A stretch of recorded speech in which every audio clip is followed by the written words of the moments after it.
ఈ కొత్తగా ఏర్పడే ప్రభుత్వానికి చిత్తశుద్ధి ఉంటే నిజంగా మీ మేనిఫెస్టో భగవద్గీత, ఖురాన్, బైబుల్ అని మీరు భావిస్తే, మీ ఆలోచన మంచిదైతే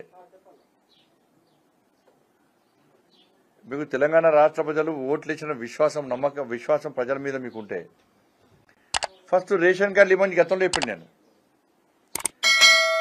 రేషన్ కార్డు ఇచ్చిన తర్వాత మళ్ళీ రేషన్ కార్డుల పేరుతో సంవత్సరాల తరబడి వేడి చేసే ప్రయత్నం చేయకుండా యుద్ధ ప్రాతిపదికన వారం రోజుల కూడా రేషన్ కార్డులు ఇవ్వచ్చు.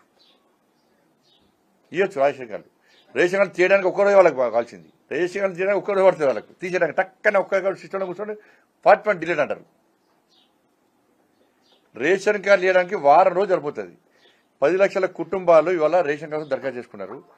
వాళ్ళకు ప్రభుత్వం ఫస్ట్ రేషన్ కార్డులు ఇవ్వాలి. ఇచ్చిన తర్వాత 200 యూనిట్లు ఫ్రీ కరెంట్ కానీ, 500 రూపాయలకి సిలిండర్ కానీ అవి ఇవ్వండి. ఇది మీ నిజాయితీ, మీ నిబద్ధతను చూపడుతుంది ప్రజలకు.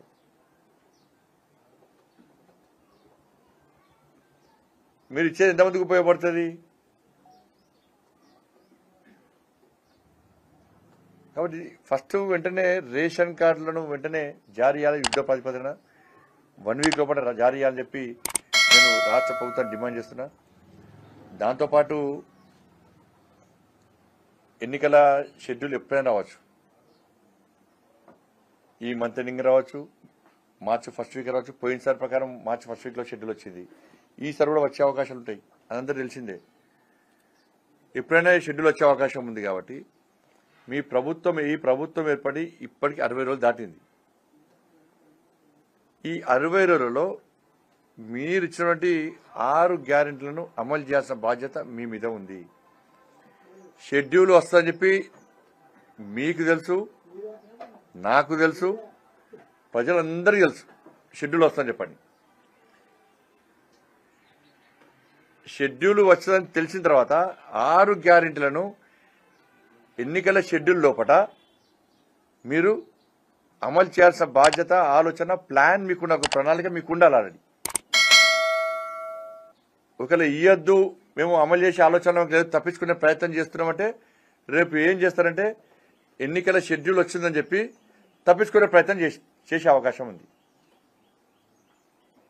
మీకు నిజంగా మళ్ళీ చెప్తున్నా, మీ మేనిఫెస్టో ఖురాన్, బైబుల్, భగవద్గీత అయితే మీరు తెలంగాణ రాష్ట్రంలో పేద ప్రజలను ఆదుకోవడానికే ప్రభుత్వం ఏర్పడ్డదని మీరు భావిస్తే, మీరు భావించుకుంటే, మీకు నిజాయితీ ఉంటే మీరు ఎన్నికల షెడ్యూల్ రాకముందే ఈ 6 గ్యారెంటీలు అమలు చేయాలి. ఎన్నికల షెడ్యూల్ పేరుతోని మీరు మళ్ళీ తప్పించుకునే ప్రయత్నం, మోసం చేసే ప్రయత్నం చేస్తే దాన్ని ప్రజలు గమనించాలని మాత్రం అనుకోకండి. ప్రజలు పక్కా గమనిస్తున్నారు. ఇప్పటికే చర్చ జరుగుతుంది ప్రజల లోపల. ఎన్నికల లోపల వీళ్ళు ఈ షెడ్యూల్ లోపల వీళ్ళు 6 గ్యారెంటీ అమలు చేస్తారా చేయరా? మీరు ఏమన్నారు? 15,000 రూపాయలు ఒక్కొక్క ఎకరానికి రైతుకి ఇస్తా అని చెప్పి అన్నారు. సరే, దాన్ని రైతు బంధు పెడతారా, ఇంకేం బంధు పెడతారో మీ ఇష్టం. అది ఎకరానికి 15,000 రూపాయలు ఇస్తున్నారు. అది వెంటనే ఇవ్వాలి. 2,500 రూపాయలు మహిళలకు ఇస్తున్నారు. అది ఇవ్వాల్సిందే. 4,000 రూపాయలు పెన్షన్ ఇస్తున్నారు. ఇళ్ల స్థలాలు ఇస్తున్నారు. ఇల్లు కట్టుకోవడానికి 5 లక్షల రూపాయలు ఇస్తున్నారు.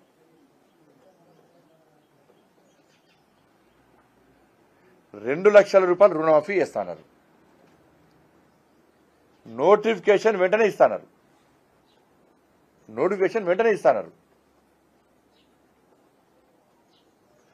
317 జీవో విషయంలో ఆలోచిస్తామన్నారు. దాని సమస్య లేకుండా చేస్తామన్నారు.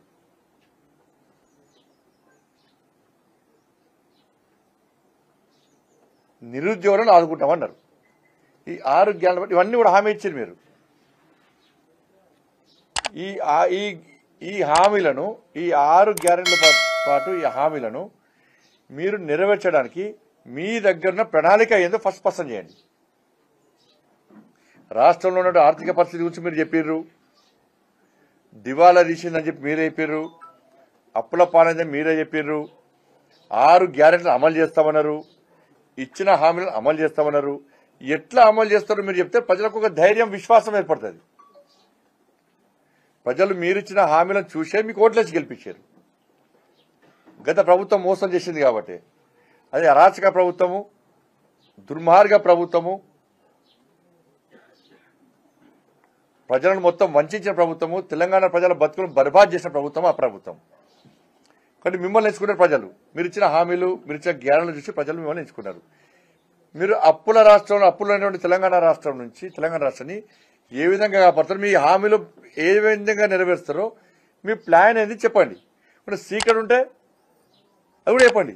సరే ఏ విధంగా చేస్తామో మా ప్లాన్ మాకుంది, మేము అప్పులు తీరుస్తాం, చలో 60 days అయిపోయింది, ఎన్నికల షెడ్యూల్ లోపటే మేము ఇవ్వడానికి సిద్ధంగా ఉన్నామని మీరు చెప్పండి, హామీ ఇవ్వండి.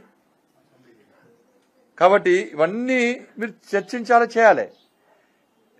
పోనీ మీ పబ్లిసిటీ రావడానికి, మీకు మంచి పేరు రావడానికి ఇప్పుడు అసెంబ్లీ స్టార్ట్ అవుతుంది. అసెంబ్లీ వేదికను ఉపయోగించుకోండి. మీరు ఈ అసెంబ్లీ వేదికను మీరు ఉపయోగించుకోండి. ఎస్, మేము ఎన్నికల ముందు గత ప్రభుత్వం చేసిన విధంగా మేము మోసం చేయం, మేము ఇచ్చిన 6 గ్యారెంటీలతో పాటు ఇచ్చిన హామీలు నెరవేరుస్తాం. మీరు రేపు అసెంబ్లీ స్టార్ట్ ఎల్లుండి స్టార్ట్ అయ్యారు. మేము ఎన్నికల షెడ్యూల్ లోపలనే మేము ఈ హామీలు 6 గ్యారెంటీలు అమలు చేస్తాం. దానికోసము అసెంబ్లీని ఒక వేదికగా ఉపయోగించుకోవాలి.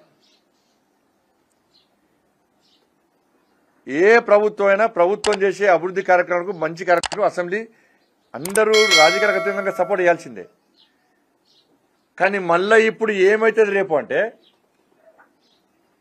సంగతి చూస్తా అని ఓరు, టచ్ చేస్తా మీరు సంగతి చూస్తా అని ఇంకోరు. ఈ టచ్లు సంగతుల మీదనే రేపు అసెంబ్లీ నడుస్తుంది. ఇక 5 రోజులు ఉన్న 5 రోజులు కూడా మొత్తం మీడియా అంతా దీని మీద రాస్తుంది, చర్చ అంతా దీని మీదనే, దృష్టి అంతా దీని మీదనే.